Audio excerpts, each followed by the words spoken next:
দুন্দুল কেটে নিলাম, এখানে ধুয়েও নিলাম। দুন্দুল রান্না করব আলু দিয়ে, মাছ দিয়ে। এখানে বেশ খানিকটা আলু নিলাম, শুটকি দিয়ে রান্না করব। এখানে মাছ নিয়ে নিলাম, এখানে শুটকি নিয়ে নিলাম, মরিচ ব্লেন্ড করে নিলাম, শুটকি দিয়ে বোনা করব। এখানে ভাত বসিয়ে দিলাম। এখন দুন্দুল রান্না বসিয়ে দিব। কড়াই বসিয়ে তেল দিয়ে দিলাম, তেল গরম হয়ে গেছে। এখন এক এক করে মশলাগুলো দিয়ে দিব। আসসালামু আলাইকুম, সবাই কেমন আছেন? আলহামদুলিল্লাহ, আমরা ভালো আছি।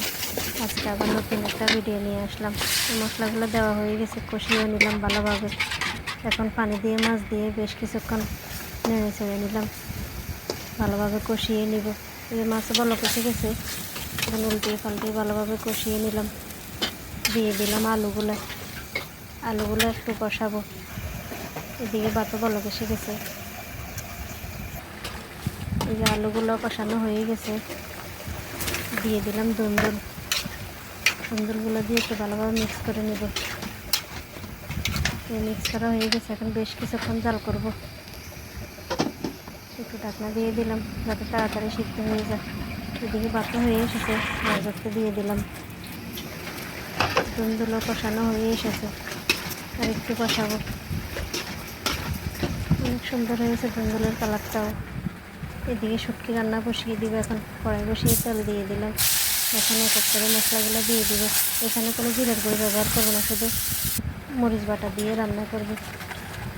বেশ খানিকটাই মরিচ বাটা দিলাম, একটু জাল জাল করে রান্না করব। দুন্দুলও হয়ে এসেছে, মাছগুলো উঠিয়ে রাখলাম। এখন দিয়ে দিলাম মাছগুলো, দিয়ে দিলাম একটু পানি দিয়ে একটু মিক্স করে বেশ কিছুক্ষণ জাল করব। এদিকে মরিচগুলো একটু ভালোভাবে কষিয়ে দিলাম। এখন শুটকি দিয়ে দিলাম, শুটকি দিয়ে একটু ভালোভাবে মিক্স করে নিলাম। দুন্দুলও হয়ে এসেছে, শুটকিগুলো কষানো হইতেছে, আর একটু কষাবো। দিয়ে দিলাম আলু দিয়ে একটু মিক্স করে নেব। এখন বেশ কিছুক্ষণ কষাবো। এদিকে দুন্দুল রান্না হয়ে গেছে, নামিয়ে নিলাম। দুন্দুল রান্না রেডি। এখন ভাতের পাতিলটা একটু সেঁকা দিয়ে দিলাম। এই যে শুটকিও কষানো হয়ে গেছে, একটু পানি দিয়ে দেব। পানি দিয়ে একটু মিক্স করে নিলাম। বেশ কিছুক্ষণ জাল করবো আবার। এই শুটকি ভালো কষে গেছে, একটু নেড়ে দিলাম। শুকিয়ে নেব, জল রাখবো না। এরকম শুটকি রান্না করলে জল রাখলে মজা লাগে না। শুটকিও হয়ে এসেছে, নামিয়ে নেব। শুটকি রান্না রেডি, নামিয়ে নিলাম। যে রান্না করা শেষ। এখন দুপুরের কাজকর্ম সেরে খাওয়া দাওয়া করব। আজকে এই পর্যন্তই।